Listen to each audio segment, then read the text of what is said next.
Boa noite. O nosso entrevistado de hoje em Mercados e Negócios é o tributarista e sócio da Meta Consultoria, César Gomes. Nós vamos conversar sobre os rumos da economia brasileira em 2013 e 2014 e o reflexo disso na vida das pessoas. Boa noite, César. Boa noite, Roberto. O Produto Interno Bruto, o PIB, é um dos indicadores da saúde econômica de um país. Diante desses números aí de 2%, 2,3%, qual o diagnóstico que o senhor faz da economia brasileira? Como é que está a saúde da economia brasileira? A saúde está muito ruim, porque o país, para ter um PIB, como quer a presidente Pibão, ele precisa investir em infraestrutura. Tomemos dois exemplos. A China, para ter um crescimento do PIB de 7,5%, ela investe 33% do PIB. E nós no Brasil, para ter um crescimento de 2%, a gente investe 18% do PIB. Então é preciso que o administrador federal, que infelizmente é carente, o país é carente de administrador federal, tenha essa consciência. Sem investir não tem PIB grande. Investir em quê? Educação, infraestrutura e principalmente tecnologia. Nós estamos no mundo tecnológico. O Brasil, no aspecto de tecnologia, ele é um dos últimos do mundo. Nós não temos uma escola tecnológica classificada mundialmente entre as 100 melhores. Então, é um conjunto de fatores que vai somando e vai fazendo que a gente tenha PIB de 1, 1,5, 2. Isso significa que o Brasil está estagnado, está parado, não está crescendo. Está estagnado. A população cresce em torno de 2, significa que o brasileiro, por exemplo, ano passado ficou mais pobre. Porque a população cresceu 2%, o PIB cresceu 1%, o brasileiro ficou mais pobre. Então é preciso que seja dado uma mudada.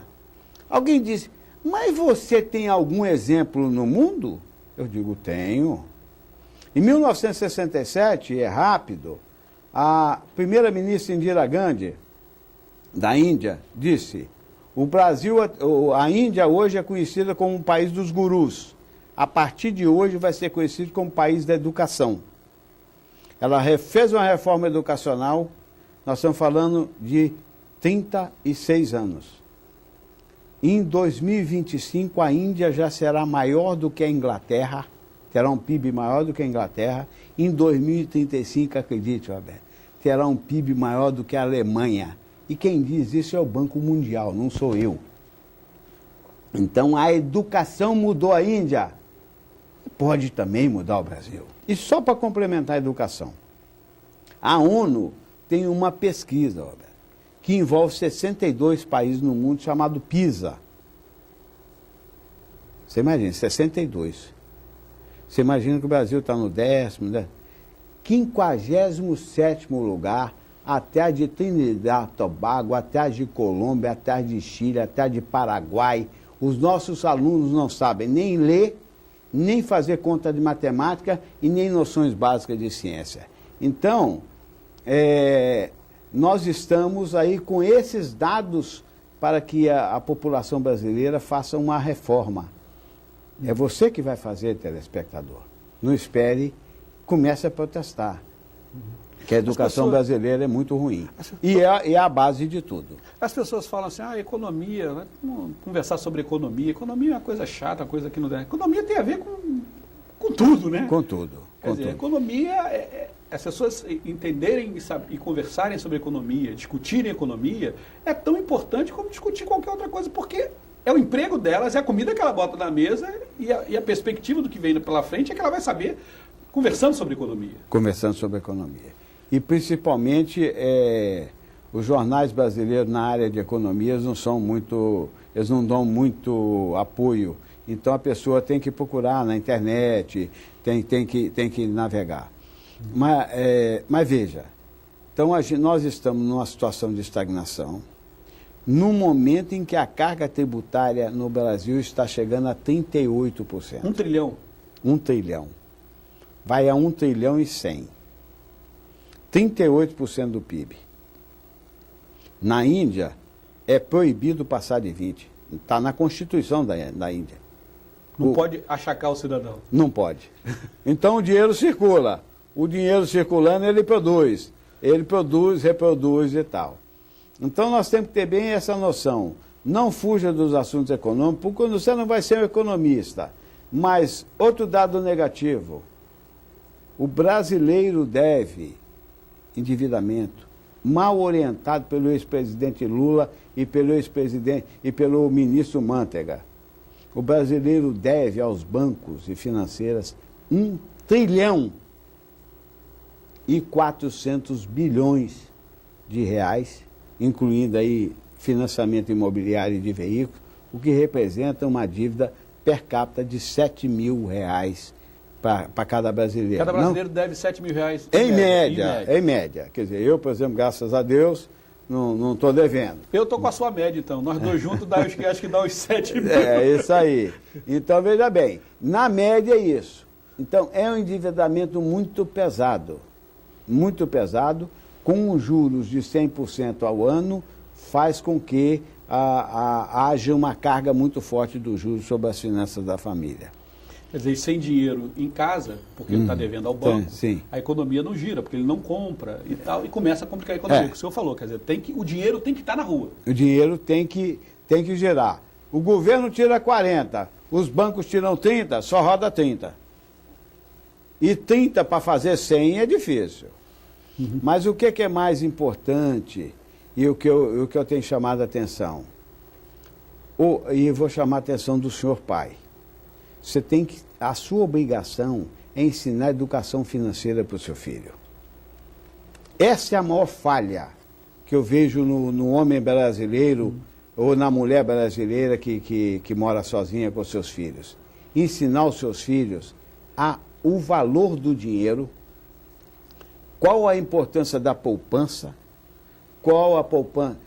Não se está falando em pessoa nem avara e nem perdulária. Está se falando numa educação financeira. A importância do valor do dinheiro para a vida das pessoas. Para a vida das pessoas. Porque aí já é pesquisa da USP. 85% dos filhos de pais desregrados financeiramente também são desregrados financeiramente. Então, essas coisas a gente precisa alertar, porque consumir mais do que você precisa não é inteligente. Você tem que ter uma poupança para a sua sobrevida no futuro, num momento de necessidade, num momento de doença, ou até num momento de lazer, etc. César, todo mundo fala isso, para todo mundo. Todo Sim. economista assim, tem que poupar, tem que tirar uma parte do dinheiro para guardar para o futuro. Tal. Mas não é fácil. As pessoas reclamam que não conseguem. Elas não conseguem efetivamente fazer separar essa parte do salário para a poupança. Como pode começar a fazer isso? Como isso deve ser iniciado? Isso é a coisa, assim, nós temos ferramentas na internet de graça, como fazer uma planilha financeira da família. Primeiro, tem regras básicas. Supermercado, compra do mês, você não faz com menos de 2 horas. Segundo, você faz terça e quarta-feira. São os dias que você tem promoção de carne, você tem promoção de frango. Final de semana é... Não. Quinta, sexta, sábado e segunda, porque aqui no Espírito Santo não funciona no domingo, são dias proibitivos para supermercado. Você não vê uma oferta. Agora, você vê na terça e na quarta os supermercados disputando ofertas. Então, primeira coisa, faça uma lista para você ir ao supermercado. Dedique tempo para pesquisar, principalmente quanto à validade. E vou dar uma notícia para vocês. Fiquem atentos a sabão de pó, sabão em pó e amaciante. Só tem 3 fabricantes no Brasil. Tem um cartel. É o oligopólio. Oligopólio. E na área de margarina, iogurte, essas coisas, só tem 4. E isso está aí há mais de 30 anos e os governos permitindo. Quer dizer, mas esses 4 que se fala que é oligopólio, não é cartel, porque tem mais do que um, na verdade, eles interagem entre eles o tempo todo. O tempo todo. tempo todo. Por isso que se fala que isso é quase um quartel. É, quase um quartel. Ainda mais agora com a fusão da Sadia com a Perdigão, complicou mais ainda. Quer dizer, então você tem que estar atento que você não tem concorrência. Então você tem que olhar o nome do fabricante, dificilmente ele fará um sabão que não é o líder, que nós sabemos a fortuna que eles gastam de propaganda, ele não fará um sabão de má qualidade. Ele fará um sabão de boa qualidade. Então tudo isso aí demanda tempo, pesquisa, lista. E eu lhe digo, se você fizer as suas compras terça e quarta-feira e você for uma pessoa paciente para olhar a validade, marca essas coisas, tu consegue economizar 20% na sua compra mensal de supermercado. Isso é dado estatístico, isso não é conversa minha. Isso é dado estatístico da equipe da USP no ano de 2012. César, vou te pedir licença para fazer um pequeno intervalo. A gente volta já já conversando mais um pouco sobre infraestrutura. A gente deu o diagnóstico, eu quero saber que você vai me dizer o que precisa ser feito para o doente ficar curado. Ok? Vai ser um prazer. Ok. Mercados e Negócios volta depois do intervalo. É um instantinho só.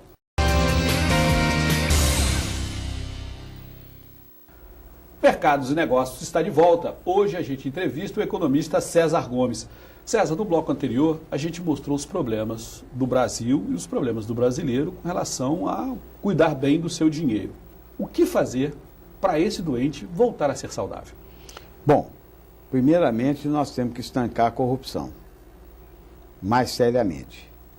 E dar destaque às coisas pequenas. Por exemplo, monta um posto de saúde num bairro periférico, com 2, 3 enfermeiras para ser 24 horas, 6 enfermeiras para ser 24 horas, você já atende uma grande população, um pedaço da população que precisa de um remédio, essas coisas todas. Não precisa correr para um pronto-socorro, porque a saúde no Brasil está em SOS. Então é um ponto que precisa ser atacado. Na questão da educação, nós vimos agora, para a nossa alegria, a melhor escola de educação desse país está situada no Acre, entre particular e pública, e ela é pública. É a melhor escola de matemática do Brasil, está no Acre, e ela é pública, por decisão da diretora. Então, essas coisas. Infraestrutura. Por exemplo, o Espírito Santo passa por um momento sério. Não tem nenhum projeto. Não, o projeto do aeroporto já foi, o projeto dos grandes portos já foram. O Estado não tem pessoas que tenham capacidade de fazer um projeto e levar à presidência da República para que seja implantado. Sem projeto de infraestrutura, nós não vamos adiante. Agora, outra coisa relevante. Eu acho o capixaba muito parado em termos políticos. Eu amo esse Estado, estou aqui desde 94, mas tem que brigar mais. Tem que escolher pessoas melhores. Não vote em quem te dá um jogo de camisa, de futebol. Quer dizer, nós temos que começar a mudar a administração, entendeu? Por exemplo, a notícia de hoje, a Assembleia está renovando a sua frota de carro pela segunda vez em 2013. Quer dizer, um carro que é zero até outro dia já vai trocar de novo. E que outros problemas a falta de infraestrutura traz para o país? Bom, encarecimento do frete, atraso nas entregas, perda de clientes, principalmente internacionais, e um desgaste muito grande do motorista. Porque nós, voltamos a falar, nós ainda não implantamos a rede ferroviária. Então é tudo. Nós já implantamos, mas destruímos, né? Já disse, implantamos e destruímos. Quer dizer, Juscelino Kubitschek implantou, o governo militar destruiu, infelizmente. Mas o motorista anda estressado, de vez em quando você vê caminhoneta que numa curva capota para lá e tal. Quer dizer, você também precisa dar condições a que a mercadoria flua. Economia é uma coisa em movimento. A mercadoria saiu da fazenda, chegou no atacadista, o atacadista levou para o porto, do porto carregou e foi para a China. A economia movimentou. Na mesma situação, o que aconteceu? A soja saiu do proprietário rural, atolou no meio do caminho. Então, atrapalhou todo o resto. Quer dizer, isso no final, do ponto de vista do nosso telespectador, ele tem que ficar atento que isso no final significa uma coisa muito importante. Diminuição da capacidade de empregabilidade do país. Sim. Acabam os empregos. Sim, sim. Por exemplo, esse fazendeiro que não conseguiu entregar a mercadoria, ele entrou em falência. Todos os funcionários dele foram demitidos.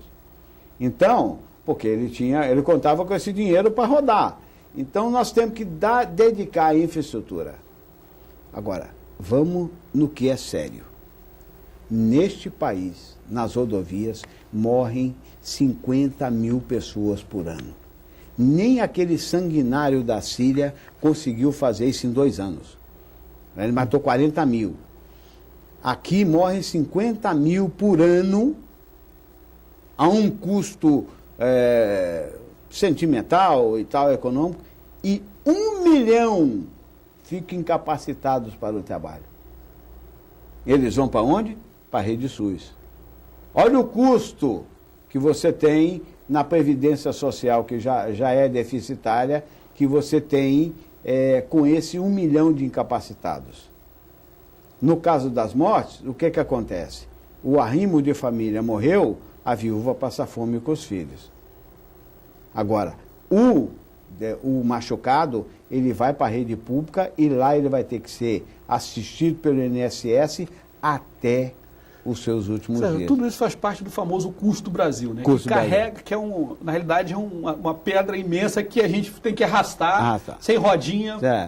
E de quem é a culpa por a gente estar arrastando essa pedra há tanto tempo, Sérgio? Olha... Não é nossa também? É nossa, é nossa. Eu digo para vocês, o último ministro... Eu estava fazendo um desafio. Você sabe o nome da ministra do Desenvolvimento do Brasil? É ela que tem que planejar o Brasil. O último ministro de Desenvolvimento e de Planejamento desse país chama-se Mário Henrique Simonsen, economista formado que já morreu há mais de 20 anos.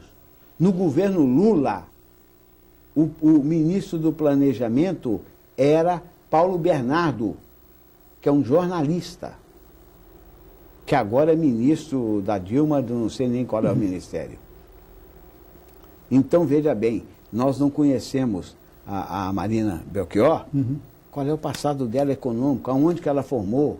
Mário Henrique Simonsen foi formado em Harvard, então nos Estados Unidos, quer dizer, conhecia economia, planejava. Nossa ministra hoje é amiga da presidente. Chega. Então ela planeja o quê? Nada. Ela não sabe fazer isso.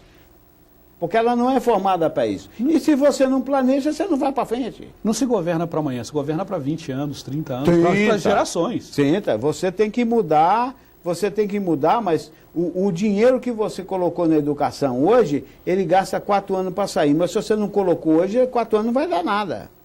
Então, o nosso país precisa de gestores públicos competentes, que façam a máquina rodar de novo. Fernando Henrique não conseguiu, Lula não conseguiu, Dilma não vem conseguindo. Antes a inflação era muito alta. Então a máquina tem que ser ajustada para ela poder rodar. O que um empresário, por exemplo, do porte do Gerdau está fazendo? Está levando as fábricas dele para os Estados Unidos. Porque lá tem organização, mesmo com a crise que teve lá, ele já comprou 2 fábricas nos Estados Unidos. Daqui a pouco nós não teremos mais fábricas aqui. Porque as pessoas estão cansadas de ver que você não tem... você tem perda na estrada, você não tem atendimento na saúde, e tudo isso faz com que sobe um custo muito forte para o empresário, que depois vai avaliar, vale a pena produzir aqui ou vale a pena produzir na China? O ex-presidente José de Alencar tinha uma fábrica de tecelagem em Minas Gerais. Hoje ele já faleceu, o filho dele tem 4 fábricas de tecelagem na China e nenhuma no Brasil. Então, por quê? Ele viu que a produtividade aqui era muito menor, ele não tinha condições de produzir, e ele hoje é um grande vendedor de tecido no mundo inteiro. Inclusive para o Brasil. Inclusive para o Brasil. No Brasil ele é o maior. fornecedor, porque tem distribuidores no Brasil de ponta a ponta. Então, a infraestrutura, meu amigo, ela é fundamental para todo mundo. Todo mundo ganha quando você tem uma infraestrutura bem feita, quando você tem uma educação bem feita. Mas o mais importante, o mais significativo, tome como ponto de honra para 2014, passe a não dever nada a ninguém para você poder acumular e sobreviver nessa roda viva que está aí. Se você não poupar, você vai ser engolido pelos bancos. César, vou te pedir licença para mais um intervalinho. Na volta a gente conversa exatamente sobre isso, sobre as perspectivas para 2014, com inflação batendo na porta, sim, com o endividamento do brasileiro que está alto, com todas essas questões que a gente falou agora. O que você acha que vai acontecer com o país em 2014? Vou te pedir licença, a gente volta já já. Fique aí, a gente volta logo depois dos comerciais.